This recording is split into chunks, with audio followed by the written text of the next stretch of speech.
All right, when you're using your GoPro, sometimes you'll accidentally touch the screen and it moves over to photo or something like that.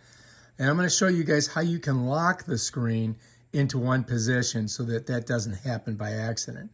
What you're going to do is you're going to draw down from the top to the bottom. It's going to bring this page up. You're going to go to this little master lock thing over here. Click it, and now the screen's locked, right? And when I go back up, you're going to notice that you can't touch any of this stuff, right?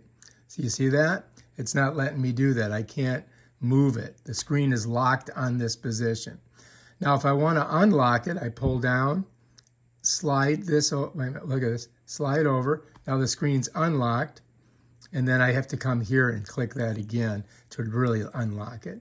So that's the way that works. So you can unlock it for a second and then change, settings if you want. Let me show you again. I go like this, I lock it, right? Go back here. Oh, now I can't get in. But if I touch this, I can go like that, and then I could change something if I wanted to. You know what I mean? Because I've unlocked the screen that way. But it kind of still is in that mode, so we have to hit that again.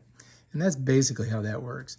All right, if you like this video, subscribe to my channel. Check out my other awesome videos where I show you how to use this thing. Peace out.